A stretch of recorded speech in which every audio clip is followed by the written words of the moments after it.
A quick work by Omaha police lands 2 people in jail and a stolen car recovered.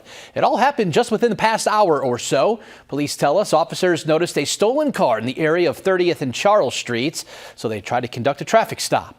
OPD's helicopter was overhead and called in for backup, which resulted in a help an officer called momentarily. The driver of the car and a passenger were both taken into custody, though, without incident. And despite that help an officer call, we're told no officers were in danger.